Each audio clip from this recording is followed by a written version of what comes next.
John, trust me. You need to be here. Now. He paused, and I heard him take a deep breath. It's about Sarah. My hand tightened around the phone. Sarah.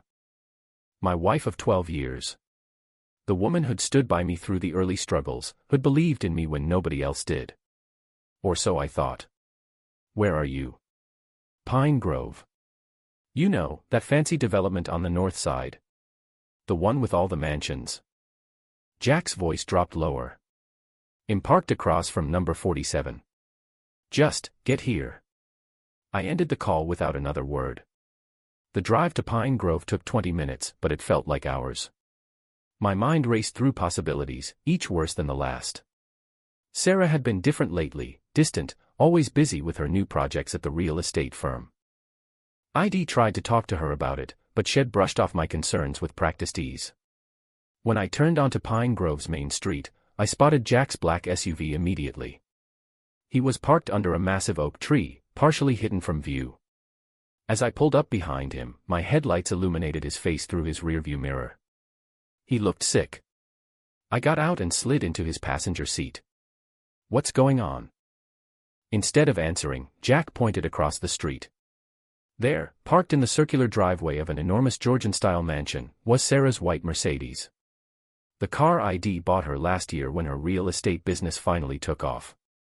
The car she'd hugged me for, tears in her eyes, saying it was too much. She's been here for 2 hours, Jack said quietly. But that's not the worst part. You know who lives here? I shook my head, though a cold feeling was spreading through my chest. Gregory Morrison. The name hit me like a physical blow. Everyone in our city knew Gregory Morrison, the real estate mogul whose face graced magazine covers and charity galas. The man had built an empire from nothing, just like I was trying to do. The man Sarah had mentioned meeting at a business conference 3 months ago. Maybe it's just business, I said, but the words felt hollow even as they left my mouth. She's been trying to get into luxury properties. Jack reached for his phone. I took some pictures earlier. When they were on the balcony. The first image showed Sarah and Morrison standing close together on a second-floor balcony, champagne glasses in hand. They were laughing about something. In the second photo, his hand was on her lower back. In the third. I looked away. How long have you known? I suspected something last week when I saw her at Le Blanc during lunch. She was with him, but it didn't seem like this. I started following her today because I needed to be sure before I told you. Jack's voice was heavy with guilt. I'm sorry, brother. I sat there, staring at the mansion. Through the large windows, I could see movement in what appeared to be a living room. Shadows dancing. My wife's familiar silhouette. You know what's funny? I said, surprising myself with how steady my voice was. Last week, she told me she needed space. Said she felt like we were growing apart. Asked if I'd consider couples therapy. Jack swore under his breath. But that's not even the best part, I continued, a bitter laugh escaping my throat. Yesterday, I finally closed the deal on the Riverside project. The one I've been working on for 2 years. We're about to break ground on a $50 million development. I was going to surprise her tomorrow night at dinner. John. No. I held up my hand, cutting him off. I need you to do something for me. Anything. I need you to find out everything you can about Gregory Morrison. Not the stuff in magazines. The real dirt. Everyone has secrets, especially men like him. I turned to look at my oldest friend. Can you do that? Jack studied my face for a long moment before nodding slowly. What are you planning? Sarah wants to play in the big leagues.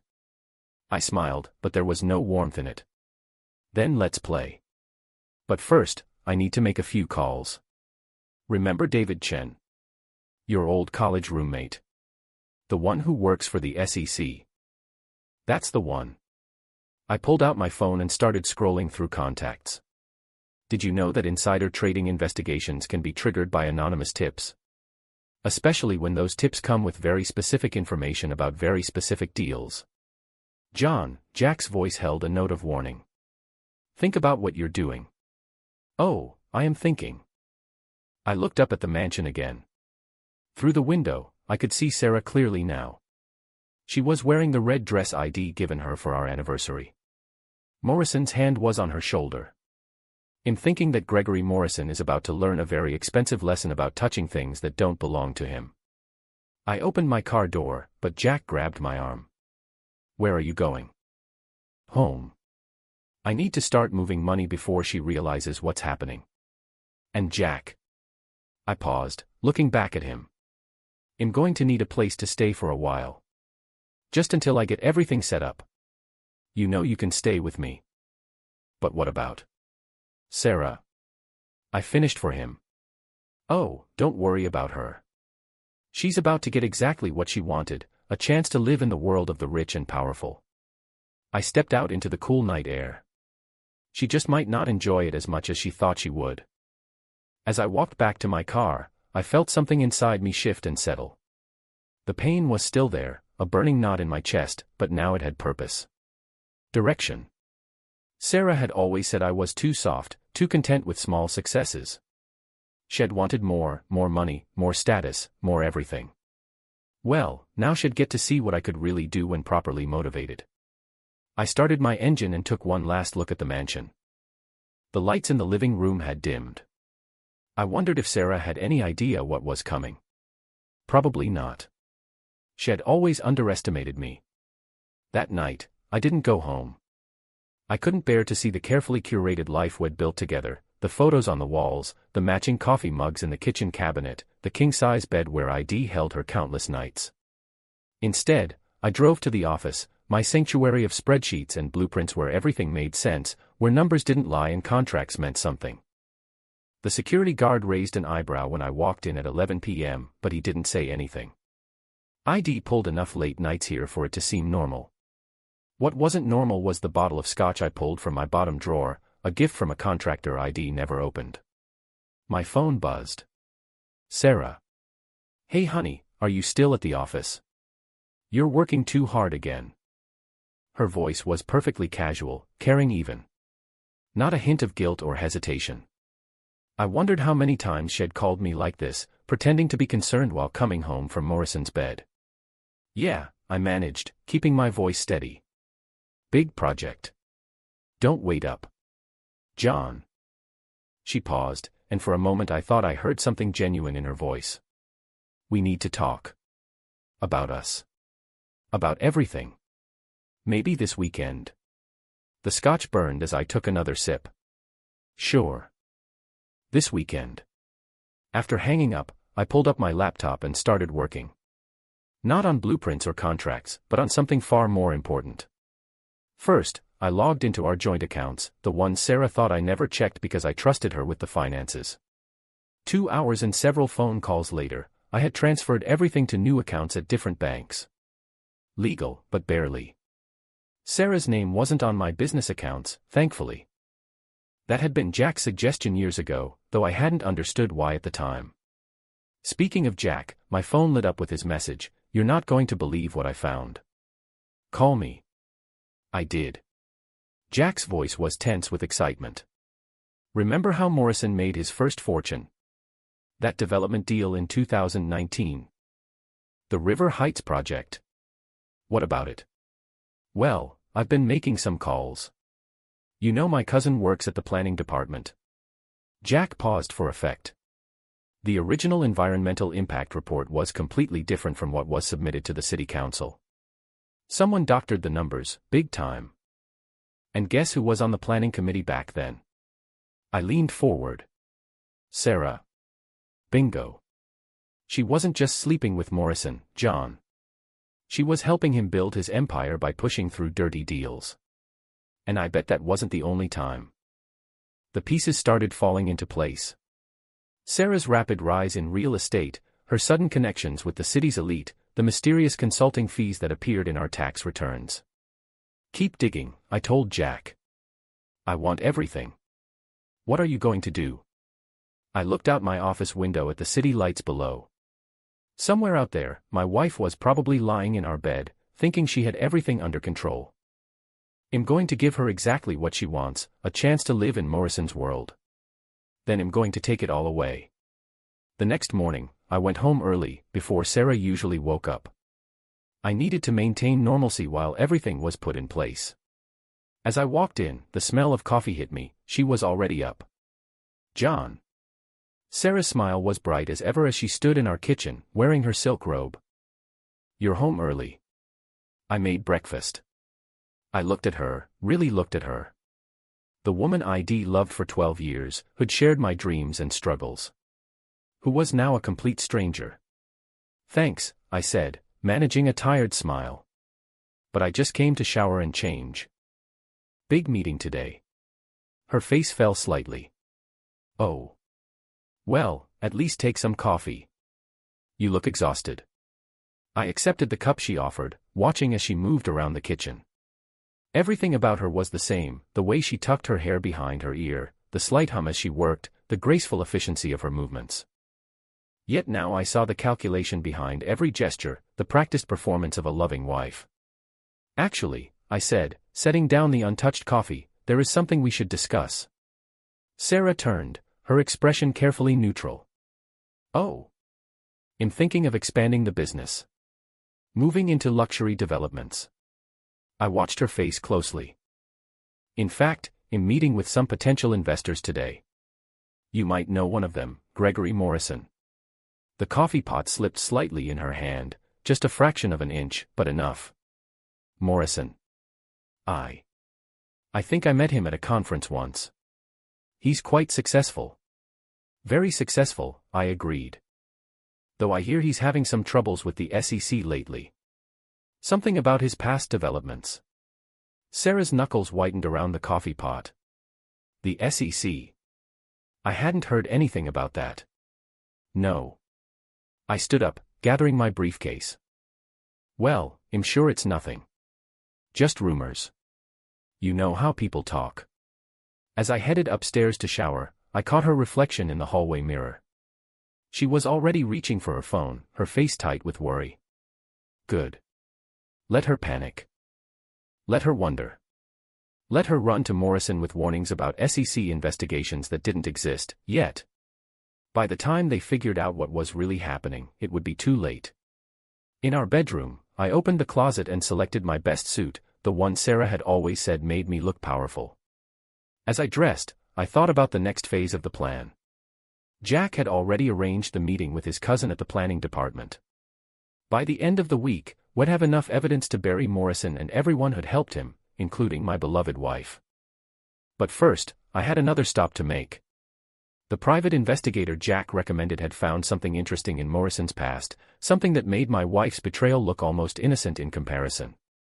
Something that would ensure Morrison's cooperation when the time came. I adjusted my tie in the mirror, remembering how Sarah used to do this for me. How she'd smooth my collar and kiss me goodbye. Now each of those memories felt tainted, poisoned by lies. "Have a good meeting," Sarah called as I headed out. Her voice was just a little too high, a little too bright. "Oh, I will," I replied, smiling. "I have a feeling this is going to be a very productive day." The manila envelope sat on my desk like a loaded gun. Inside were the photos Jack's private investigator had taken at Morrison's private estate in the Cayman Islands, proof of activities that went far beyond real estate fraud or insider trading. I stared at them for a long moment before reaching for my phone. "Mr. Morrison's office," a polished voice answered. "This is John Reeves. Tell him it's about the River Heights project." "And Sarah?" There was a long pause. "One moment, please." While I waited, I thought about the text Sarah had sent me an hour ago. "Can't make dinner tonight, emergency client meeting." Rain check. I wondered if she was with him right now, planning their next move, completely unaware of what was coming. "John." Morrison's voice was smooth, confident. The voice of a man used to controlling every situation. "I've heard good things about your work. Though I must say, this is unexpected. I think you know exactly why I'm calling." I kept my voice level. "My wife speaks very highly of you." The silence that followed was heavy with understanding. When Morrison spoke again, his tone had changed subtly. "Perhaps we should discuss this in person." "My office." "No," I cut him off. "The Meridian Hotel." Presidential suite. I've already booked it for this afternoon. And Gregory? Bring the documents from River Heights. The real ones. Another pause. I'm not sure what you're implying. 3 o'clock, I said and hung up. Jack was waiting in my office when I arrived at the hotel. Are you sure about this? Once we show our hand. It has to be today, I interrupted, laying out the photos on the suite's mahogany desk. Sarah's getting suspicious. This morning she tried to access our joint accounts. Jack nodded grimly. The SEC team is ready. They're just waiting for my signal. Good. I checked my watch. Did you talk to Morrison's ex-partner? Better. Jack pulled out his phone, showing me an email. I got him to sign an affidavit about the offshore accounts. Turns out Morrison's been running a lot more than just real estate scams. At exactly 3, there was a knock at the door. Morrison entered like he owned the place, expensive suit, perfect smile, radiating confidence. The smile faltered slightly when he saw Jack. I thought this would be a private conversation. Sit down, Gregory. I gestured to the chair across from me. We have a lot to discuss. He sat, but his posture remained rigid. If this is about Sarah. This is about everything. I opened the manila envelope and began laying out photos. Your villa in the Caymans. The weekly deliveries. The meetings with certain individuals who are very interested in clean real estate investments. I paused, watching his face pale slightly. Tell me, does Sarah know what really happens at those private parties of yours? Morrison's hand twitched toward the photos, but he caught himself. These prove nothing. Maybe not alone. I nodded to Jack, who opened his briefcase. But combined with testimony from your ex-partner, the original River Heights documents, and the offshore account records. I leaned forward. How long do you think you'll last once the SEC starts digging? Or should we call the FBI instead? What do you want? His voice was barely a whisper. Everything. I smiled, but there was no warmth in it. You're going to sign over your interests in River Heights and the downtown projects to my company. You're going to announce your immediate retirement due to health concerns. And you're going to disappear to one of your overseas properties, somewhere without an extradition treaty, I suggest. Morrison's face had gone from pale to ashen. You're asking for hundreds of millions in assets. I'm offering you a way out, I corrected. One that doesn't involve federal prison. And Sarah? He tried to sound casual, but I caught the tension in his voice. Sarah isn't your concern anymore. I pushed a stack of documents across the desk. Sign. As Morrison reached for the pen, his hand shaking slightly, my phone buzzed. A text from Sarah, where are you? We need to talk. It's important. I smiled at the timing. By now, she would have discovered the emptied accounts, the transfer of property titles, the carefully laid groundwork for what was coming next. She'd run to Morrison for help, only to find him gone, his empire crumbling. But that wasn't even the best part. No, the real satisfaction would come tomorrow, when the press releases hit and the SEC investigation became public. Sarah wouldn't just lose her lover and her illicit gains, she'd lose her reputation, her real estate license, everything she'd built on lies and betrayal. Morrison signed the last document, his signature a shaky version of his usual flourish. Is that all? Almost. I stood up. There's a car waiting downstairs. It'll take you to the airport. Don't come back to the city. After he left, Jack gathered the documents while I stared out at the city skyline. You okay, brother? Send the signal, I said, instead of answering. Let's finish this. I pulled out my phone and finally replied to Sarah's text, you're right. We do need to talk. Come to the Meridian. Room 2401. There's something you need to see. 20 minutes later, another knock at the door. This time, when it opened, I found myself looking into the eyes of the woman I'd loved, the woman who'd betrayed everything we'd built together. Sarah stood there in her power suit, perfect makeup not quite hiding the panic in her eyes. John, what's going on? The accounts, the property transfers, she stopped short when she saw Jack, then the documents spread across the desk. Her eyes widened as understanding dawned. What have you done? I picked up one of the photos from Morrison's villa. No, Sarah. The question is, what have you done? Sarah stared at the photos spread across the desk, her perfect composure finally cracking. You don't understand, she whispered. Gregory and I, we had plans.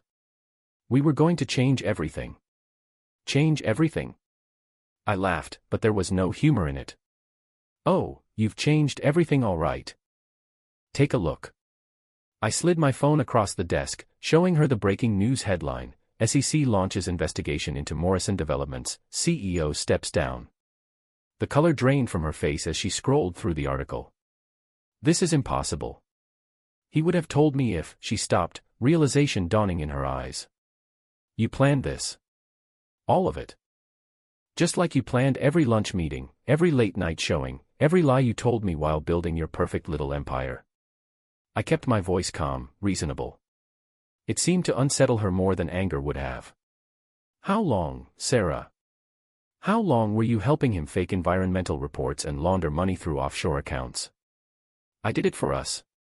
She stood up suddenly, her chair scraping against the floor.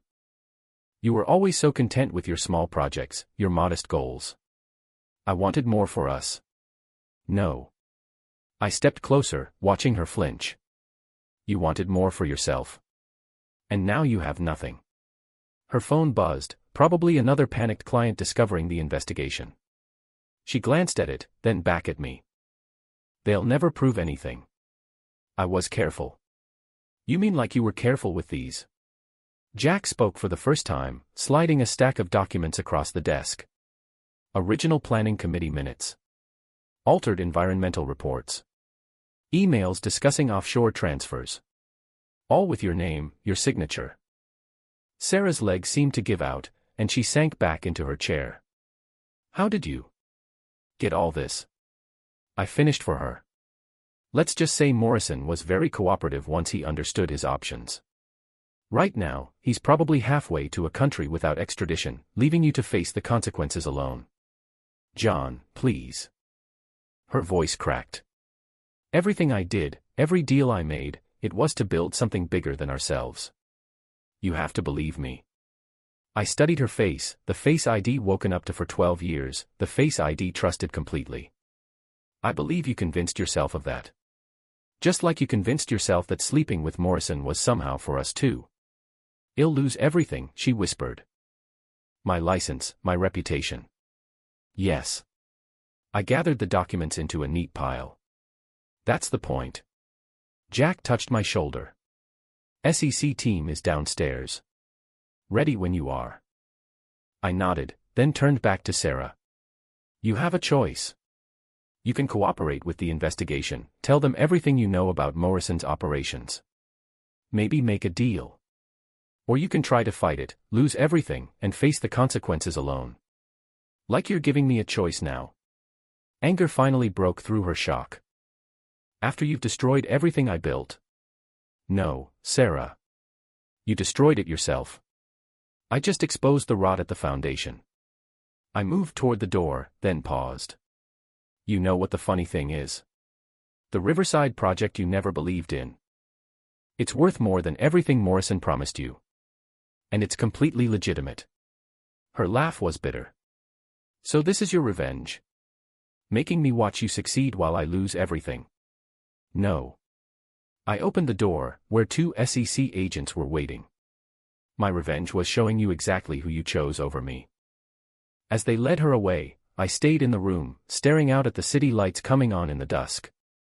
Jack remained silent beside me, offering the quiet support he'd shown since that night outside Morrison's mansion. You okay? He finally asked.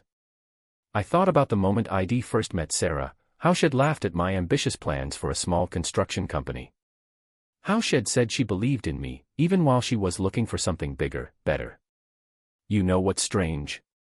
I turned to face my oldest friend. I thought this would feel better. More satisfying. Jack nodded understanding. Want to get a drink? No. I picked up my briefcase, suddenly feeling every hour of the past sleepless weeks. I want to go build something. 6 months later, I stood at the Riverside Project's groundbreaking ceremony, golden shovel in hand for the photographers. The morning papers had carried two very different headlines: Morrison Development Assets Auction Completed and Reeves Construction Secures $100 million city contract. Jack stood at the back of the crowd, grinning. Had been right about taking the high road with the SEC. Our complete cooperation had not only kept us clear of the investigation but had positioned us as the ethical alternative to Morrison's corrupt empire.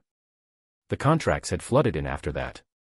As I gave my speech about sustainable development and community investment, my eyes caught a familiar figure at the edge of the crowd. Sarah, looking smaller somehow in her simple business suit, no designer labels in sight. Our eyes met briefly before she looked away. After the ceremony, she was waiting by my car. "Congratulations," she said softly. "The project looks amazing." "Thanks." I studied her face, the dark circles under her eyes, the strain around her mouth. "I heard about the plea deal." She nodded. 2 years probation, full cooperation with the investigation. They're still looking for Gregory. A bitter smile crossed her face. Turns out he moved most of his money before disappearing. Left everyone else holding the bag. Including you. Including me. She wrapped her arms around herself, a gesture I remembered from our early days when she was uncertain about something. "John, I've been thinking a lot about what you said. About building something real." I leaned against my car, waiting. "The community outreach program you mentioned in your speech, the one helping ex-cons learn construction skills." She took a deep breath. "I'd like to help. Pro bono, of course. I still know people in real estate, connections that could be useful. For legitimate projects," she added quickly. I was silent for a long moment, thinking about revenge and redemption, about the fine line between justice and cruelty. "You'd be working with Jack," I finally said. "He runs the program." "I know." She met my eyes directly for the first time. "I'm ready to earn trust back. Even if it takes years." Over her shoulder, I saw Jack approaching, his expression questioning. I gave him a slight nod. "Start Monday," I said. "Jack will show you the ropes." As she walked away, Jack came to stand beside me. "You sure about this?" I watched Sarah's retreating figure, the woman I'd loved, the woman who'd betrayed me, and now perhaps someone seeking her own kind of redemption. "You know what I realized?" I turned to my friend. "Real revenge isn't about destruction. It's about building something better from the ashes." Jack clapped my shoulder. "Speaking of building," that developer from Chicago called again. I smiled, getting into my car. "Tell him I'm interested. But this time, we do it my way." As I drove toward the city skyline, I thought about the past 6 months, the pain, the betrayal, the satisfaction of revenge, and finally, the hollow victory. But ahead of me lay something more important, the future I'd always dreamed of, built on a foundation of hard work and integrity. Sarah would have to find her own path to redemption. And me? I had buildings to raise, dreams to construct, and a legacy to build, one that had nothing to do with revenge and everything to do with creating something lasting. Jack texted me, "Drinks to celebrate." I looked at the message, then at the city spreading out before me, my city now, with all its opportunities and challenges. "Not tonight," I replied. "I've got plans to draw up."